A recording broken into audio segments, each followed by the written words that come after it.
Poštovani gledatelji, dobar vam dan. Pratite emisiju Balkan u Europi. Ja sam Ivana Dragičević.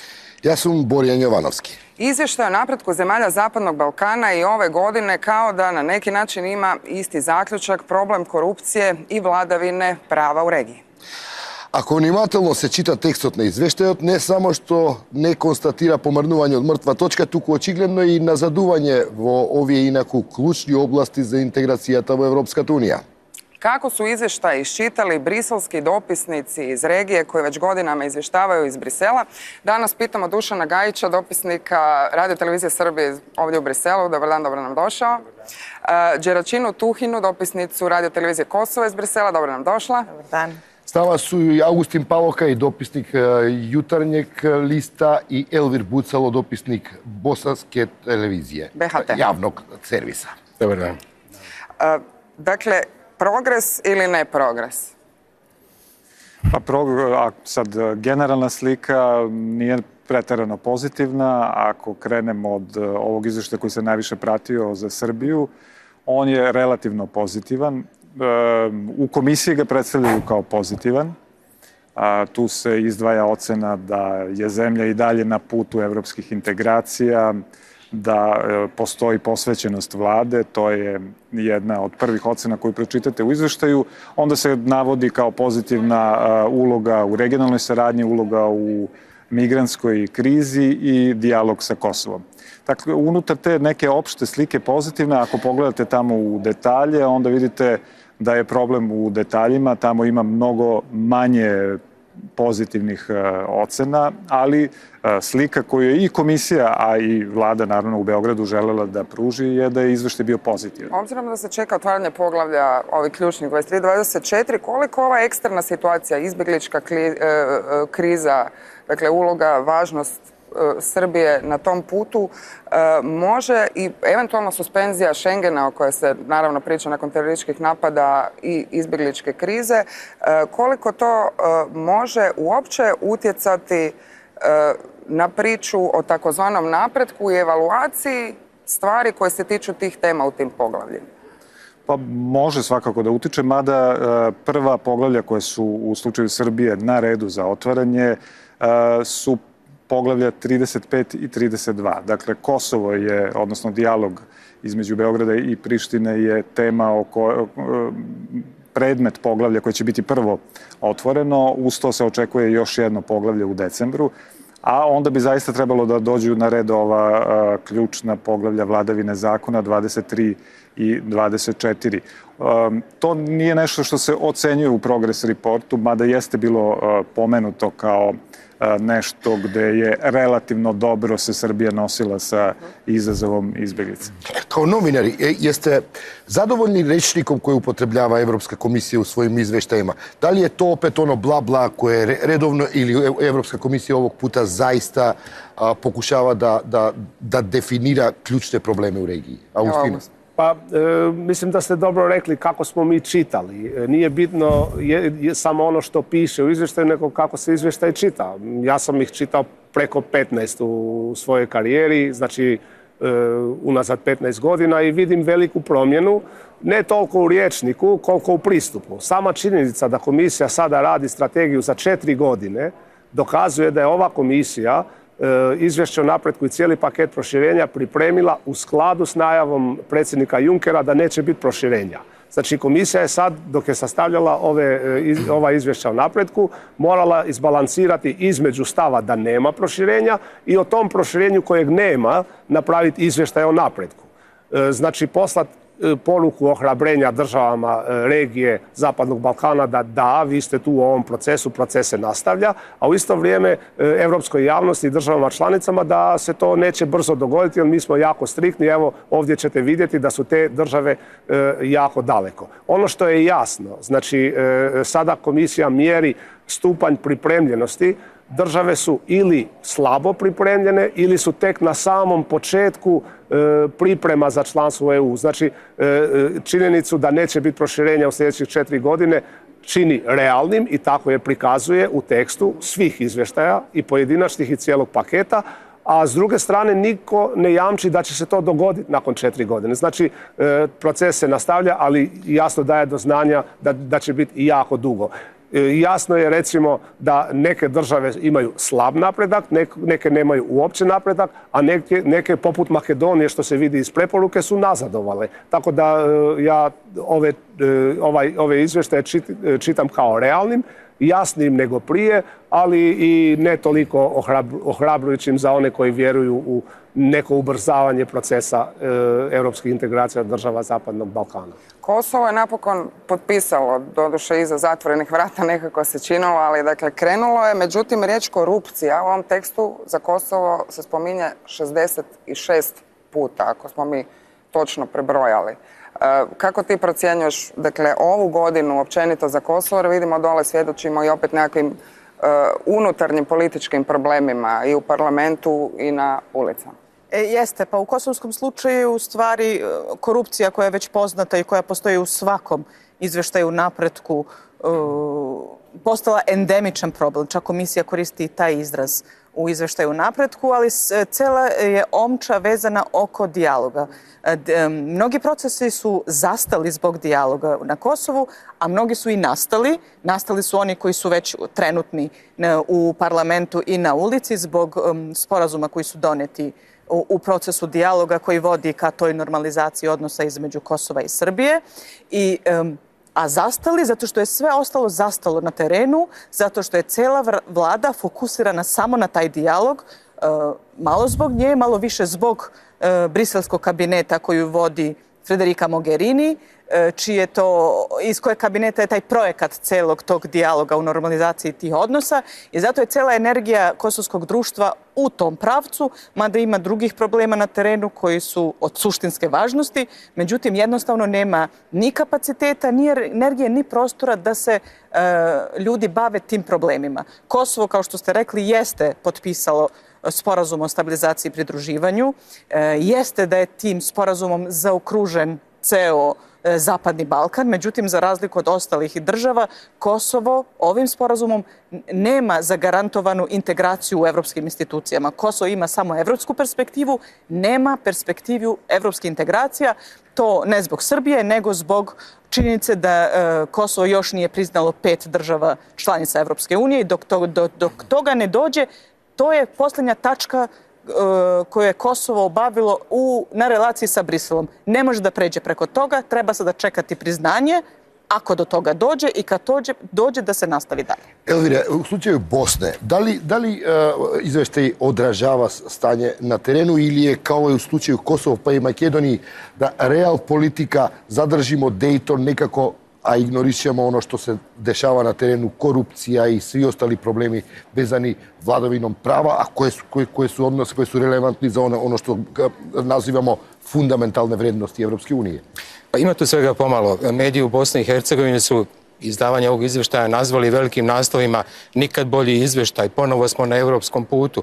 Međutim, kada se počne čitati izvještaj, vidimo da sve kvalifikacije ne idu dalje od rane faze. Rana faza u svemu, rana faza u borbi protiv korupcije, organizovanog kriminala, u reformskoj agendi, u zgušnjavanju te suštine države, što Bosna i Hercegovina treba da bude, znamo, ta dva entiteta koja ili nikako ili jedva komuniciraju međusobno. Međutim, mislim da je izvještaj došao u pravo vrijeme, da Bosni i Hercegovini, dakle u trenutku kada nema loše vijesti za Bosnu i Hercegovinu, to je dobra vijest. Ova je vijest nešto bolja od tog nedostatka loše vijesti. Dakle, taj momentum je iskorišten kada se prave nove političke koalicije u federaciji, kada pomalo staje ta priča oko mogućeg referenduma u Republici Srpskoj, kada je usvojena reformska agenda i čekaju se prvi koraci na njenom ostvarenju. Mislim da izvještaj ima svoju pozitivnu ulogu s te strane, naravno ne izbjegavajući tu tešku i bolnu temu koja nije samo bosansko-hercegovačka, korupcija, funkcionisanje države, vladavina prava i svega ostalo. Ja bih rekao, ne govoreći da je izvještaj najbolji do sada, ali bih rekao dolazi u pravo vrijeme i na pravo mjesto. Augustine, kako ti tumačiš ovu situaciju sa Makedonijom oko preporuke koja prvi put se dešava u istoriji proširenja, da se preporuka kao ima je, ali je nema, smrznuta je ili je povučena? Šta se to dešava? Pa to je dokaz neozbiljnosti Europske unije s jedne strane i dokaz nazadovanja u Makedoniji s druge strane.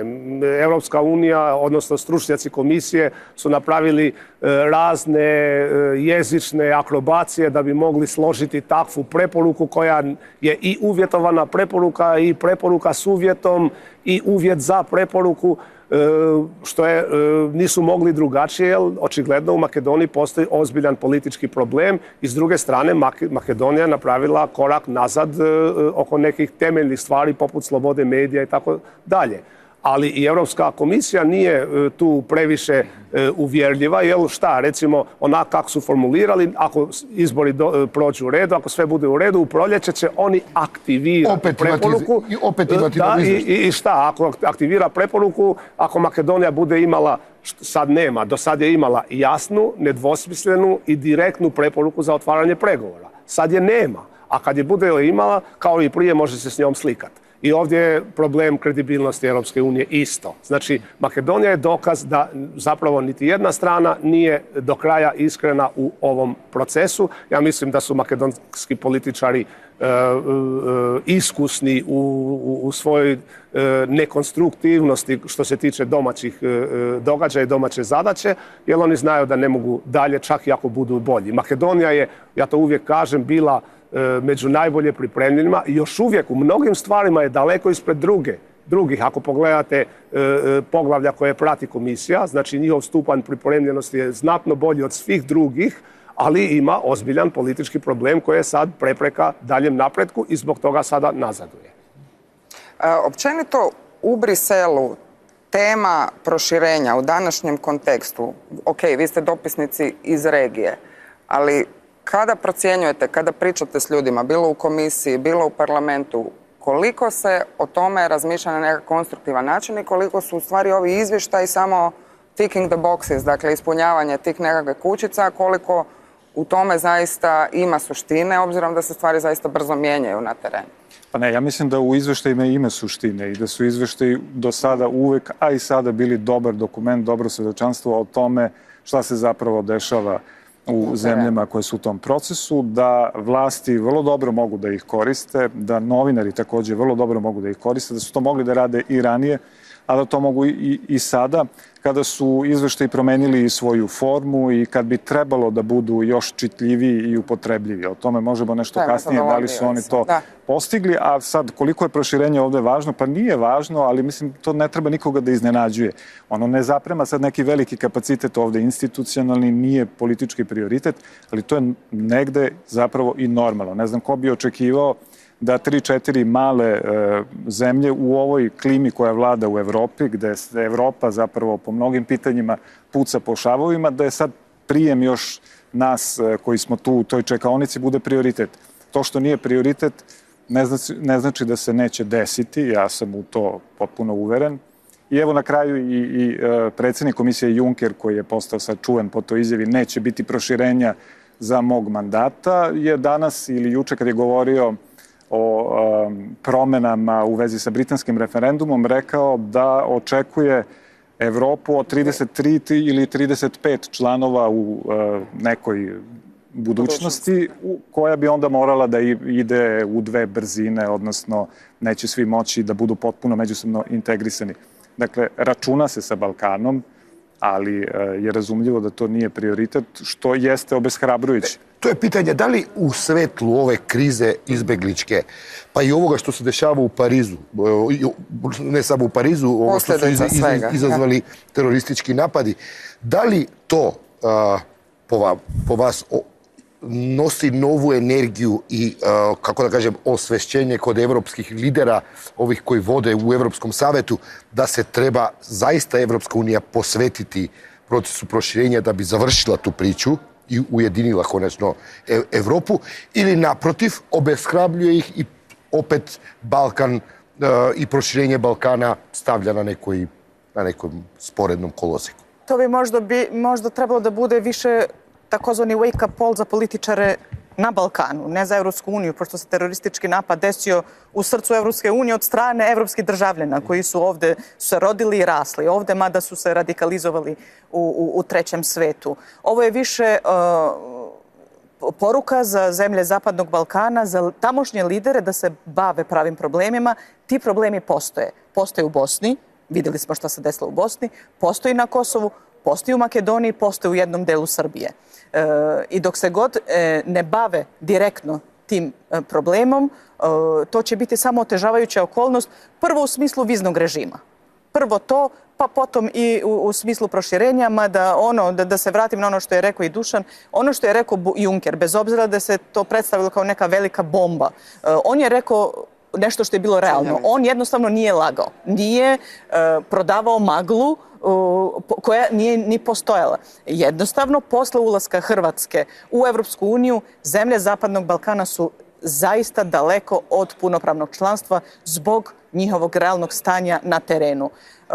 Izveštaj o napretku nosi naziv napredak, zato i mora da se koristi u dokumentu. Ne znači da postoji realan progres, zato postoji ta gradacija od ograničenog do znatnog Pitanje progresa. je da li ćemo dobiti u svetlu ovih događaja o kojima pričamo Verheugena iz kraja 90. godina koji je, znamo kako, izvršio pritisak u zemljama istočne i centralne Evrope da bi se stvari pomerile na bolje.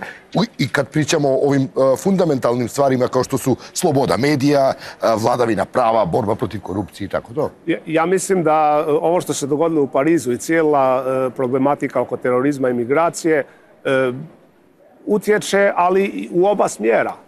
Znači, kao posljedicu toga imamo zahtjeve da se uvedu granične kontrole između država Beneluxa, koje su i pokretači te ideje. Znači, već postoje granične kontrole između Belgije i Francuske. Imamo političare koji govore da je Belgija propala država. I u tom svjetlu, naravno, je problem iz područja vladavine prava. Znači, na Balkanu postoji korupcija, postoji organizirani kriminal i kao takav Balkan je isto jedna od prijetnji za sigurnost Europske unije. Imate stručnjaci za sigurnost u EU otvoreno govore da treba pojačati kontrolu prema Zapadnom Balkanu zbog šverca oružja od tamo. Za sad nema terorista s Balkana, ali postoje sumnje da se džihadisti i teroristi na teritoriji EU snabdijevaju oružjem iz Zapadnog Balkana. S druge strane, postoji isto tako svijest da te države pomažu, znači da stanovništvo tamo nije radikalizirano, govorimo o većini stanovništva, ali da se zloupotrebljava siromaštvo da bi se mladi, pogotovo u Bosni i na Kosovu, radikalizirali, ali postoji spremnost svih vlada u regiji i to je nedvosmislena spremnost da surađuju oko toga. Znači, oni nam trebaju, moramo s njima surađivati, moramo raditi zajedno, ali problem korupcije i organiziranog kriminala je tako velik da do većeg napretka u integracijama zbog toga neće doći. Znači, ako imamo stvari koje idu u suprotne smjerove, jačanje unutarnjih granica, jačanje vanjskih granica, mi smo izvan tih granica na Zapadnom Balkanu, govorim države koje nisu u EU, ne o Hrvatskoj, a s druge strane te države su integrirane u procesu rasprava o globalnoj borbi protiv terorizma i u široj priči o upravljanju izbjegličkom krizom. Evare, u kom kontekstu bi možda trebalo gledati, imamo dakle 20 godina Daytona, Europsku uniju koja je u stanju kakvom je trenutno, dolazak u sklopu takozvane inicijative Brdo Brijuni, potpredsjednika Sjedinjenih Američkih Država Joea Bidena u Zagreb i pozivanje svih lidera regije u Zagreb. I što me dodamo ovaj izvještaj. Tako. Pa, ja bih rekao, evo, živim već dugo u ovoj Belgiji i kažu za belgijsko školstvo da je među najboljim. A najbolje škole u dobrom belgijskom školstvu su one koje redovno obavještavaju roditelje o stanju stvari. I jako mi je drago s te strane, recimo, da sve zemlje Zapadnog Balkana, pogotovo u Bosni i Hercegovini, se velika pažnja posvećuje tom izvještaju. Na njega se reaguje od vrha prema dole. Dakle, izvještaj je neka vrsta korektiva. Ako izvještaj dodamo Daytonu, koji jedni žele proširiti, drugi smanjiti, američki utjecaj, nedvojbeni evropski utjecaj, želju da Bosna i Hercegovina napreduje u reformama, evropskim integracijama, opet se vraćamo na to. treba stvari usmjeriti u smjeru da zemlja profunkcioniše na bilo koji način. Da li će to učiniti Biden, da li će pomoći izvještaj i njegovi možda neki krediti koji su dati i bez prevelikog osnova, jer pošteno govoreći, Bosna i Hercegovina je u ovoj pozitivnoj godini mnogo manje učinila od toga što su učinili Njemačka, Britanija i svi ostali evropski pa i američki zvaničnici. Nadati se da će ova godina završiti nekim pozitivnim smjerom. Ja čisto sumnjam da će ostvariti se ono što bosansko-hercegovački političari tvrde i obećavaju da će se podnijeti aplikacija za evropsko članstvo. Aplikacija može biti sutra podnijeta, ali će završiti u nekoj fioci. Bosna i Hercegovina mora da ispuni puno stvari prije toga, da završi svoj koordinacijski mehanizam, da krene u stvarne reforme, da konačno riješi taj nesretni slučaj Sjedić-Finci, pa tek onda da pošalje pismo na adresu Evropske komisije. Mogu li vas nešto pitati što se svi ljudi po Balkanu pitaju i to je predmet raznih spekulacija. Da li mislite da je pitanje granica na Balkanu zatvoreno? Pa, očigledno da imamo još uvijek problem na granice na Balkanu. Odnos između Srbije i Kosova je primjer. Tako da, pitanje je otvoreno. A ne znam u kom smislu ide... Evo Bosna, recimo. Mislim, upravo ovaj odgovor je... Neki to kažu i o Makedoniji otvaraju to pitanje. O tome se radi. Ovo što je Dušan rekao.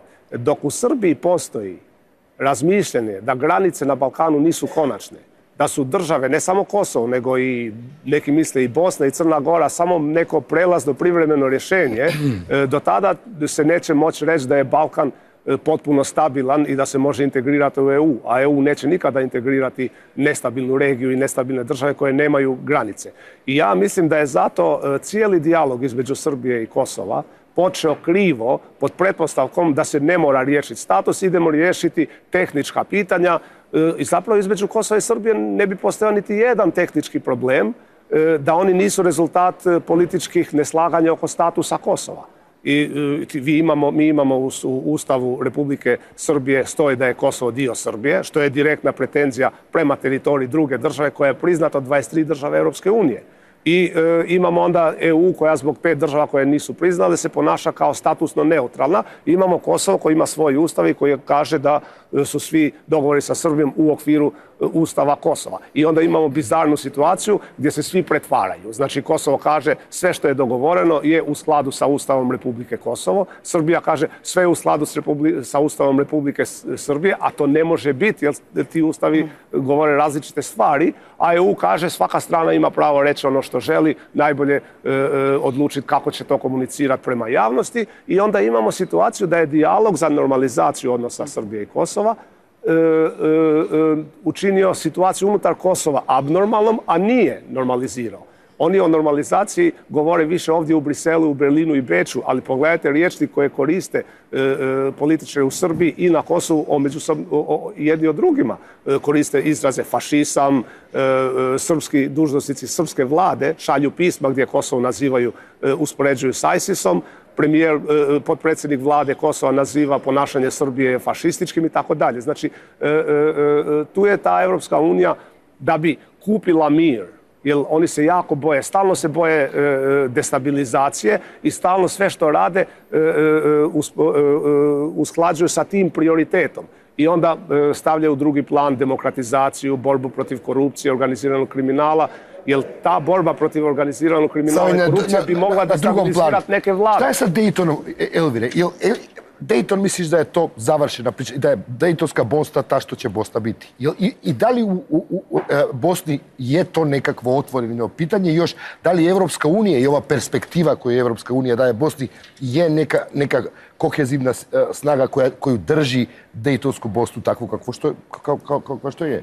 Ja dolazim iz dijela Bosne i Hercegovine koji ne smatra Dayton savršenim rješenjem, koji nije želio niti volio to što Dayton donosi. Ali mislim isto tako da nisu iskorišteni i iscrpljene sve mogućnosti Daytona. Mislim da je gospodin Vučić, premijer Srbije, bio u pravu kada je nedavno izjavio da će Bosna i Hercegovina krenuti naprijed kada ljudi iz Federacije prestanu priželjkivati da se ukine Republika Srpska i kada ljudi iz Republike Srpske prestanu sanjati o tome da budu nezavisna država. I da li ideja o budućnosti u perspektivi evropskoj ima tu uticaja? Kada se pojača međusobno povjerenje među ljudima, između Sarajeva i Banja Luke, Sarajeva i Mostara, ako se tako nešto ikada desi, mislim da će onda svanuti dan kada će svi sjesti za sto i vidjeti gdje su manjkavosti tog takozvanog bosansko-hercegovačkog ustava koji se zove Dayton. Nego imamo jedno fino... Da, znači, ja nisam bio siguran u smisao vašeg pitanja. Znači, konstatujemo činjenicu da Beograd nije zvanično priznao Kosovo. Dakle, ako je pitanje da li postoje nerešeni pitanja granica, to je prosto nešto što svi znamo. E sad, da li se taj problem dobro ili loše rešava kroz dijalog, to je pitanje. On je doneo očigledno neke rezultate. Ja sam se bavio time i pratići ovde u Briselu kako teku diplomatski pregovori, a i na samom Kosovu, da li je zaista doneo normalizaciju. I naravno da nije rešio mnoge probleme, ali nisam siguran da je Evropska unija u poziciji da naredi Beogradu da prizna Kosovo i da se tako taj problem skine sa dnevnog reda. Prosto zbog toga i postoji ovaj dijalog. A da li sad postoje, ako je smisao pitanja bilo da li su zatvorena pitanja granica podele, ne znam, unutar Kosova, podele unutar drugih država? Pitam, na Balkanu? Da, verujem da je to pitanje zatvoreno. Nego mi imamo mogućnost da uspostavimo dijalog između Prištine i Beograda. Između javnih servisa. Evropska unija nije u poziciji da naredi Srbiji da prizna Kosovo, zato što sama kao takva nije priznala Kosovo, jer ne može da naredi čak ni članicama. Međutim, Evropska unija znači da naredi Srbiji da neće ući, da neće biti punopravan član te unije dok ne reši sve sporove sa susedima. Rešavanje spora sa Kosovom se vidi u okviru nekog međudržavnog sporazuma koji će se desiti uoči ulaska Srbije u Europsku uniju. Govorimo o jednom dalekom trenutku, govorimo možda o celoj dekadi, pošto je Srbija tek na početku tog procesa, ali Srbija ne može da uđe u Europsku uniju bez kakvog takvog priznanja kosovske nezavisnosti, jer ne može, neće se ponoviti još jedan Kipar, to Evropska unija u više navrata rekla, mada ne u tom preciznom jeziku. A hoće li se cijeli taj proces... Da se nadovežu na Bosnu i općenito cijelom Balkanu. Ako pročitate izvješća o napretku, vidjet ćete da su problemi, mnogi problemi su hitni. Znači, ima politizacija sudstva, kriminali, organizirani kriminali, korupcija, ne rade, obrazovni sustav je kaotičan i tako dalje. Znači, to su problemi koje se hitno trebaju rješavati. Građanima je potreban hitan napredak njihovog standarda. A članstvo u Europsku uniju je nešto srednjoročno ili dugoročno. Tako da ne mogu današnji građani BiH računati da će se jednog dana integrirati njihova država u EU i zato će se od sad biti bolji njihov život. Mi imamo primjer u Hrvatskoj, mi smo ušli u EU, a standard je pao nevezano za EU. Tako da se svi, ako Dušan je u pravu kad kaže da Progress Report daje stvarno jasnu sliku i ako su pametni gledat će sve i tamo mogu vidjeti neke preporuke kako učiniti nešto čime će poboljšati svakodnevni život za svoje građane. I kao takvi će se pripremati za ulazak u EU jednog dana. Ali čekat EU integracije da bi se time riješili problemi građana je suludo u ovom trenutku. Koliko je Evropska unija, Ivane, koliko je Evropska unija interesantna za vaše gledalce, čitatelje? Jel ono što vi objavljujete odavde, jel to i koji je impakt koji to postoji u javnom mišljenju Srbija, Kosovo? Pa zavisi koje su teme u pitanju, ali vrlo je praćeno u posljednje vreme sve ono što je vezano za čitav niz kriza. Dakle, iz krize u krizu ulazimo. Bile pred tokom leta i u prvoj polovini godine smo se bavili Grčkom, zatim krizom migranata i izbeglica, sada terorizmom i to je nešto gde se, kako da kažem, ljudi u Srbiji, na Balkanu, imam utisak, osjećaju ipak delom evropskog prostora. Ako govorimo o ovim nekim drugim temama, tehničkim, vezanim za pristupanje Evropskoj uniji, onda je to mnogo teže zapravo predstaviti na neki prihvatljiv, zanimljiv način, tim pre što je to nešto što ostaje jako dugoročno i ne vidimo odmah baš koja je veza, ovo što je i Augustin pričao, između toga kako ljudi žive i onoga što se dešava u pojedinim ti poglavljima koje uzgred nikako i da se otvore. Augustine, ti si godinama pratio ulazak Hrvatske. Kako iz sad te perspektive gledaš? Jesu li isto i mediji u Hrvatskoj na neki način dobro taj cijeli proces objasnili? Mislim da su mediji u Hrvatskoj objasnili puno bolje nego što objašnjavaju mediji iz sadašnjih kandidata. Naprosto je bilo puno više novinara iz Hrvatske. Proces je bio koliko toliko predvidljiv. Znači, nismo ušli u 2009. kad smo željeli, ali smo ušli 2013. I postojala je vjera. Danas ta vjera u članstvo EU ne postoji, osim što znamo da će se to jednog dana dogoditi, o tome nema dileme, ali ta vremenska distanca je prevelika da bi danas to imala. Ali s druge strane, ja mislim da je EU ima i veći značaj nego što bi trebala imati. Građani, ja sam bio na Kosovu, u Albaniji, ljudi pitaju da li će nam EU sad maknuti ove korumpirane političare. Neće.